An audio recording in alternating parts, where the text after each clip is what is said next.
Olá, bem-vindos a mais um capítulo aí do SafeCast, onde a gente busca sempre trazer pessoas que possam contribuir, trazer novos conhecimentos, novos pontos de vista, né? A SafeMed faz 20 anos esse ano e sempre contribuindo com o mercado na área de saúde, higiene, segurança no trabalho, brigada, sempre trazendo condições e diferenciais com a equipe técnica, já que a gente trata de serviço.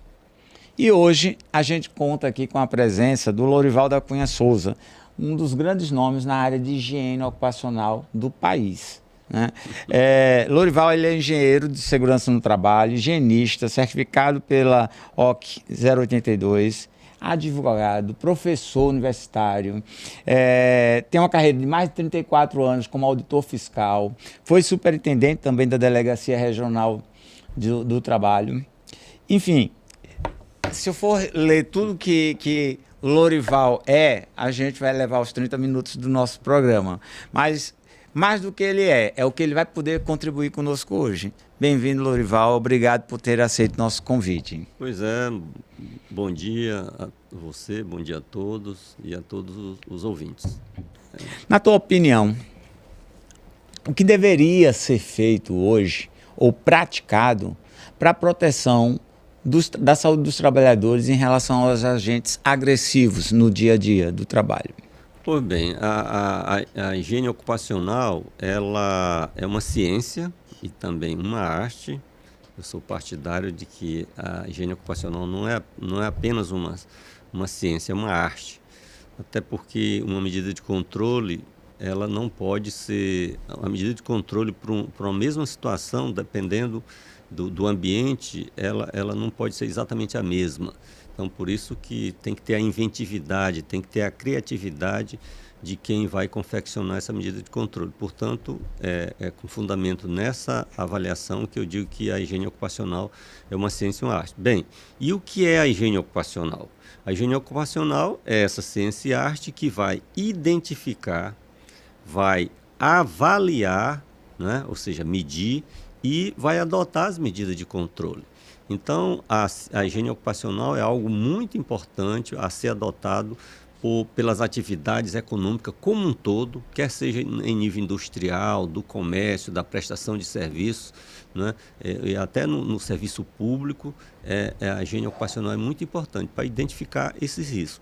E que riscos são esses? São os riscos físicos, e são vários: ruído, calor, vibração, radiação, né? Os riscos biológicos, né? Bactérias, fungos, vírus e tal, e os riscos químicos, que são vários. E, Adalberto, e aí essa exposição, aos riscos ambientais, ela pode provocar um simples desconforto, um ruído aí de 85 decibéis já provoca um bom desconforto, pode provocar lesões em órgãos do seu corpo, na sua integridade física, e assim como pode provocar doenças incuráveis, né? Uma perda auditiva induzida por ruído, por exemplo, ela é irreversível. Não tem tratamento nem aqui em São Luís do Maranhão, nem lá em São Paulo, nem em qualquer centro aí, avançado do mundo. Tá? A silicose. O que é a silicose? A silicose é uma doença produzida pela exposição à sílica, né? A sílica. E onde é que o trabalhador pode se expor à sílica? Numa perfuração de poço, numa marmoraria. Ele pode se expor e provocar uma doença que vai provocar a silicose, que é o enrijecimento do pulmão, e não tem cura, nem aqui em nenhum lugar do mundo. Então, para você ver o quanto a higiene ocupacional é importante que ela seja implementada, né? E a cada ano avança a tecnologia nos equipamentos, os profissionais têm cursos, treinamentos, que eles possam realmente poder avançar no sentido de proteger a saúde e a integridade física do trabalhador. Quando tu começaste a falar aí, eu me recordo de exemplos práticos, né? Da importância da higiene ocupacional, de trazer o tema, fazer a sociedade discutir, a exemplo do amianto, né? Quanto tempo atrás era as telhas de amianto e tanta coisa feita de amianto, e que hoje é proibido amianto aqui, né? Demorou até mais tempo no Brasil do que em outros países, né? E trouxe sequelas irreversíveis para muito trabalhador. E mortes, né? E morte, né? Mortes, exatamente. Pois bem, tu falaste também, na verdade você deu uma aula aí sobre posicionamento realmente, porque é engraçado, a gente que até trabalha no dia a dia, a gente percebe que muitos dos profissionais até têm um certo dúvida entre segurança no trabalho e higiene ocupacional, né? Assim, não, até onde o que é um papel de um e o que é o papel do outro. E você explicou de uma forma muito prática da importância de higiene, que é exatamente ver todos os agentes... Os riscos ambientais, né? Dos riscos ambientais, não é isso? Exato. Porque, por exemplo, os riscos, a gente tem mais ou menos 3 classes. São os riscos mecânicos, ou risco de acidentes, os riscos ergonômicos e os riscos ambientais. Nós, por exemplo, no Brasil, nós temos 38 normas regulamentadoras. Na verdade, 37, porque a NR2 ela foi revogada, né? Então, essas normas, a maioria delas trata dos riscos mecânicos e os riscos ergonômicos. O risco ergonômico, mais precisamente, a NR17, norma regulamentadora número 17. E nós temos lá, agora a NR1, né, era a NR9, que tratava do Programa de Prevenção de Riscos Ambientais, o PPRA, hoje não tem mais, mas todos os riscos ambientais vão se inserir junto com os riscos mecânicos, o risco de acidentes, e os riscos ergonômicos, lá no PGR, Programa de Gerenciamento de Risco. Então, na verdade, quando a gente fala em segurança, saúde, a higiene está ali também. É uma cadeia, né? Exatamente, é um conjunto. E, inclusive, agora com essa alteração, onde eu sempre comento com as pessoas, gente, não é algo novo. É só que tirou da 17 e trouxe para maior evidência, né? Os riscos psicossociais. Porque ele já era tratado ali na NR17, não é? Sim. E você acha que ainda hoje as empresas tratam higiene ocupacional como um gasto ou eles já percebem o ganho efetivo quando eles fazem e praticam higiene? Pois é, na verdade, eu vivenciava mais essa questão no dia a dia, enquanto eu era auditor fiscal, eu estava ativo como auditor fiscal do trabalho. Mas eu, sinceramente, acredito que não avançou muito, não. Lamentavelmente, a maioria das empresas entende a questão não só da higiene, mas como da segurança e saúde de um modo geral, como um gasto. Quando vai elaborar o PCMSO, não se preocupe se é um PCMSO ou um PGR bem elaborado, atendendo todos os detalhes da norma e dos ambientes de trabalho. Se preocupe mais com o preço.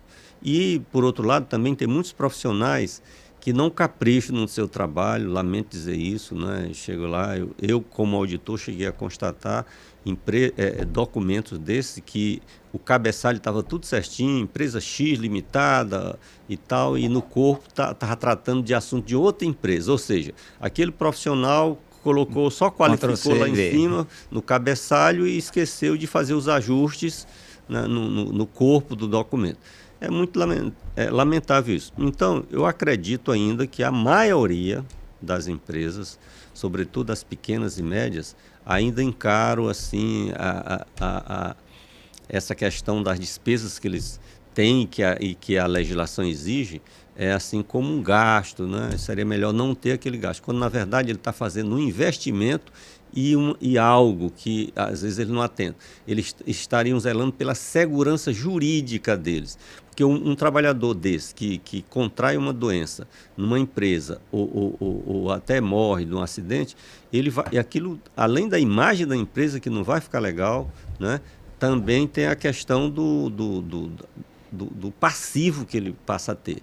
Porque uma indenização de dano material e moral, né, por um acidente grave ou uma morte por um risco ocasionado por um risco ambiental é elevadíssimo, né?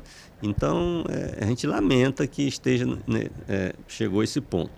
Mas, Adalberto, é o seguinte, eu acredito, assim, como solução para esse problema, Primeiro que é da minha pessoa mesmo acreditar que a educação em qualquer área é fundamental. Então, Verdade. eu acredito que se a gente tivesse as nossas entidades empresariais, sindicatos, patronais, as federações, como no caso a FIEMA, por exemplo, se começasse a ministrar cursos para os proprietários, os gerentes das empresas, mostrando a importância.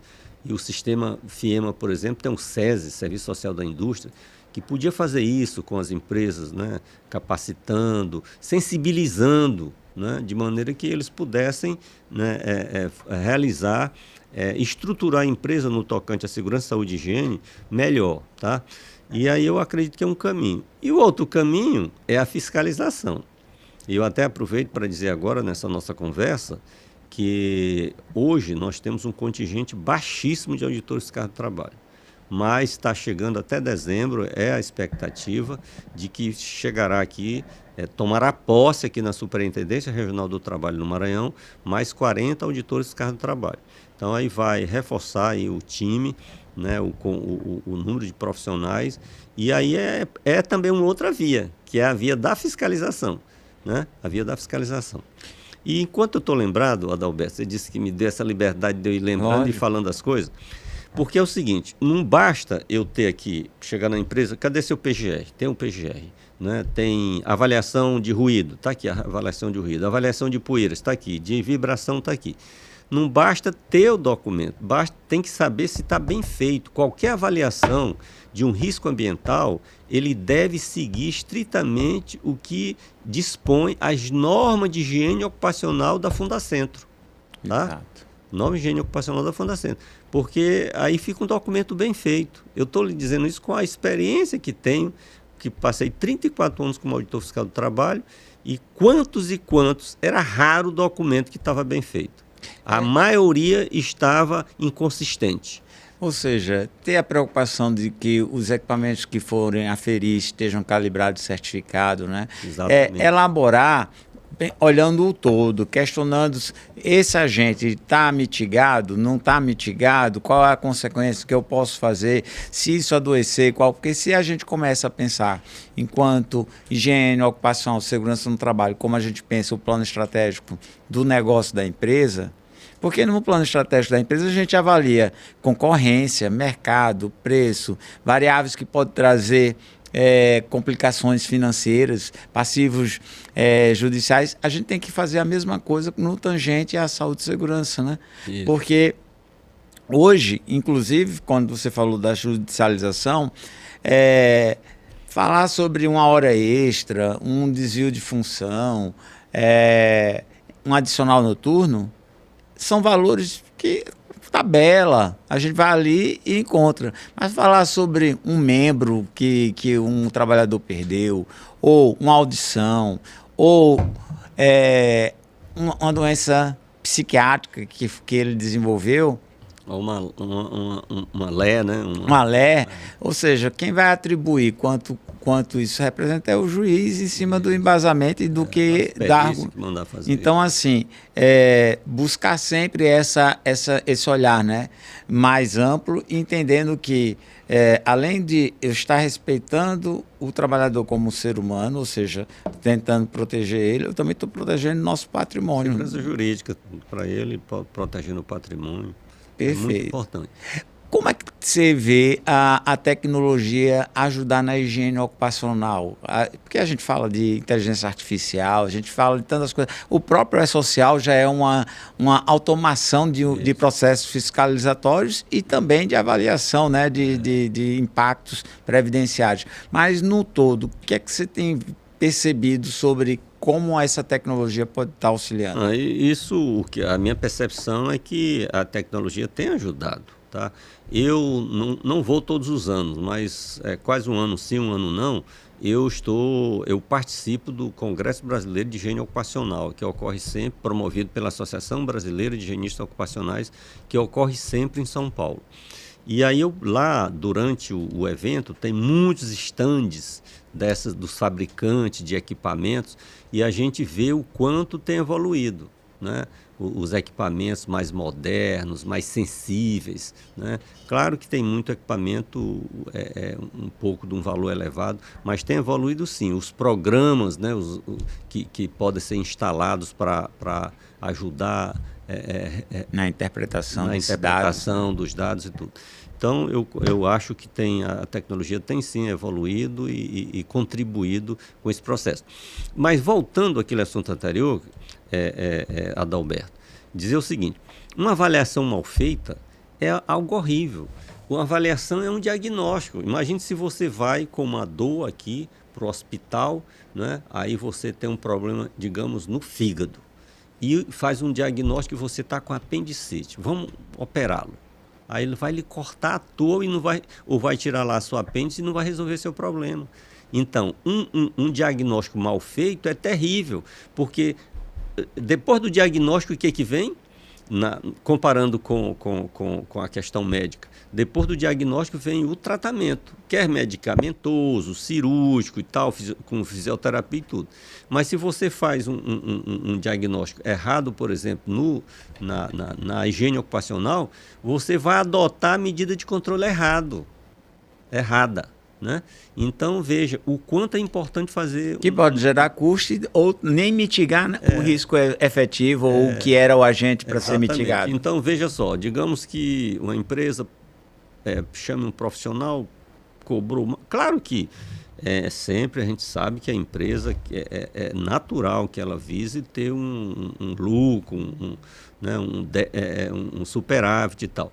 Mas se ela analisar assim, só essa questão mesmo do mais barato, então ela pode ter esses programas todinho, PGR e tal, programa na área da construção civil e tal, um programa de controle de aditivo e tal, e na hora avaliação, eles cobrou tanto, vai usar um equipamento velho, descalibrado e tal, aí depois tudo aquilo não vai valer absolutamente nada, né? Não vai proteger, porque o grande objetivo da higiene é fazer o controle, né, a proteção da saúde, né, do trabalhador. Esse é o grande objetivo. Tá certo? É verdade. E há muito tempo a gente percebe que a higiene ocupacional estava muito nos bastidores da saúde e segurança no trabalho, né? Mas com o advento justamente de grandes incidentes ou problemas de saúde e o alto custo da previdência, a gente tem percebido que isso está saindo um pouco dos bastidores e indo para o palco mesmo, ou seja, as pessoas estão começando a perceber a importância e que tem que fazer alguma coisa. E a gente esbarra exatamente muitas vezes nessa situação, né? De profissionais que ou não se qualificaram ao ponto de fato estar fazendo as entregas, ou no afã de fechar contratos e faz a qualquer preço e aí não consegue manter um parque tecnológico com equipamentos realmente calibrados e que possa, de fato, atender tudo que, como você mesmo falou, as normas da Fundacentro, né? Isso. Eu acho que isso cabe a quem também está no outro lado, fazendo a compra do serviço, se questionar, né? Avaliar, pedir atestados, verificar com as empresas que aquela pessoa, aquele profissional executou, se de fato ficou contente, se teve alguma situação ou não.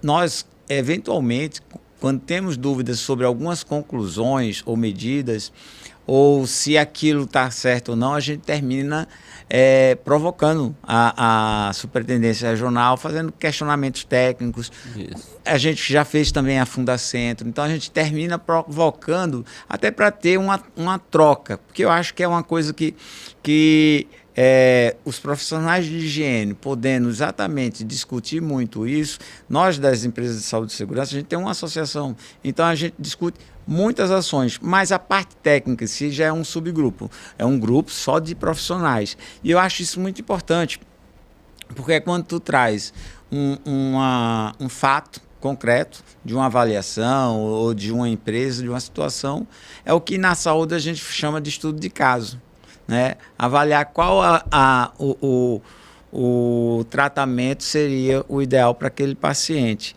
E eu acho que principalmente no Nordeste, há aquela... Ninguém quer conversar sobre, acha que dividir uma situação, um ponto de vista pode estar fragilizando ou pondo em risco o cliente para o outro profissional, não é verdade? Pois é aquilo realmente eu reafirmo o que eu disse, né? E que você fez esse comentário agora. Né? A higiene, ela tem... na verdade, ela se popularizou um pouco mais. Eu comecei a estudar higiene mesmo por minha conta. Comecei a estudar as normas de higiene ocupacional, me lembro até como se fosse hoje. Eu comecei a estudar a norma de higiene ocupacional número 1, que trata sobre ruído. Né? E achando interessante aquela questão, aí eu fui me interessando mais, comprando livro na área, e aí depois eu não tive jeito. Fiz uma pós-graduação pela Faculdade de Ciências Médicas de Minas Gerais, né, ainda em 2006, 2007. Aí depois eu digo, não, eu tenho que me aprofundar mais. Aí aí fiz a prova da BHO para me certificar. E graças a Deus eu estou aí, acho que sou entre os 10 higienistas ocupacionais do Nordeste, né? Já chegou a ser só eu aqui no Maranhão, tinha em Pernambuco 2, lá em Salvador, na Bahia, mais uns 3, agora ampliou um pouco mais, tem um colega no Piauí, né? Acho que tem uns 2 lá no Ceará, são um pouco mais. Mas nós todos certificados não passam, até recentemente na revista especializada da BHO, salvo engano, nós éramos aí uns 110, são poucos. O que não quer dizer que tenha mais 110 ou até mais 200 que tem um conhecimento muito bom e que não tem interesse na certificação da BHO. Como assim? Porque o que é a certificação da BHO? A gente já está falando de outro assunto aqui. Não. O que é a certificação da BHO? Uma certificação da BHO significa dizer que aquele profissional ele tem um conhecimento mínimo sobre o conjunto dos riscos ambientais, das normas e tudo. Tem profissional aí que é especializadíssimo em benzeno, né? Em agentes químicos, em poeira, né? Aí outros em vibração e outros mas ele sabe muito sobre um item apenas. E a certificação é mostrar que aquele profissional ele tem um conhecimento mínimo do conjunto, tá? Aí isso não significa dizer que eu não possa ter um conhecimento mais aprofundado sobre algum desses riscos ambientais. Eu sou amigo de então, dessas poucas pessoas que você fala. Lá em Pernambuco, a Inês Barata. Inês, Inês Barata. Faz tempo, viu? Ela é professora também. É bem antiga. É antiga. Como é que você consegue, olhando para o futuro, entender ou imaginar a higiene ocupacional no Brasil? Olha, eu acredito que a tendência é evoluir. Por exemplo, a NR15, que trata de questões de insalubridade, né? Ela, à medida que se ela avançar e começar a adotar, por exemplo, as normas de higiene ocupacional, exigir que a avaliação daqueles daqueles riscos químicos, por exemplo, que tem lá um anexo 11, né, por exemplo, né, seja feito com as normas da higiene ocupacional, porque é o seguinte, a norma de higiene ocupacional da Fundacentro é uma norma técnica. Tem uma diferença, o que é norma técnica e o que é regulamento técnico. É uma norma técnica. É assim como uma norma da ABNT, ela não tem sanção se você não cumprir aquilo direitinho. Mas o regulamento técnico tem sanção, é o caso das normas regulamentadoras do Ministério do Trabalho. Então, à medida que as normas regulamentadoras do Ministério do Trabalho, por exemplo, começar a adotar, e eu acho até uma incongruência não adotar, porque a Fundacentro é de que órgão? Do Ministério do Trabalho, faz parte do organograma do Ministério do Trabalho. Então, na medida que ela começar a adotar, assim como a Previdência, quando você vai ler lá a parte relativa a ruído, diz que a avaliação de ruído para efeito de recebimento de um benefício, salvo engano, a aposentadoria especial, tem que ser feita com base na norma de higiene ocupacional da Fundacentro. A Previdência, né, que é um outro ministério, já foram juntos, mas estão separados, né?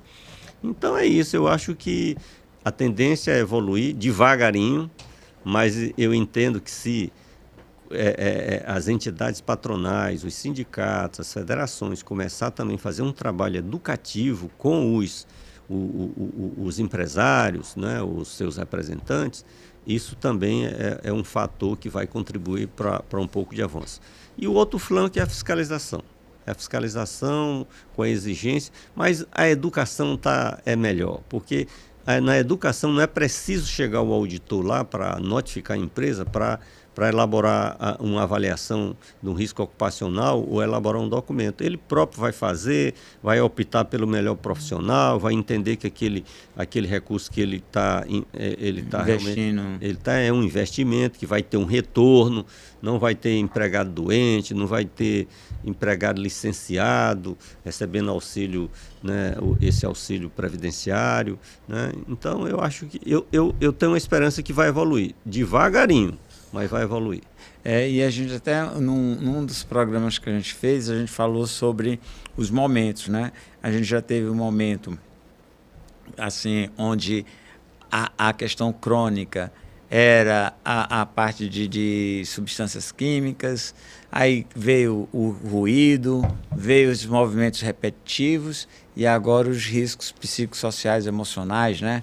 Que tem afastado aí com várias síndromes aí, muito dos trabalhadores, e isso com o advento da pandemia acelerou bastante esse processo, né?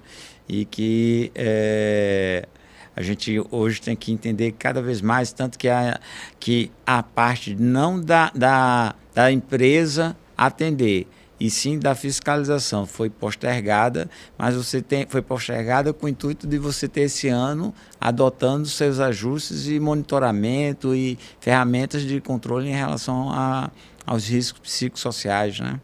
Pois essa parte eu lhe confesso até que eu ainda não estudei, né? Eu, na verdade, me aposentei, aí incursionei para o lado do direito, né?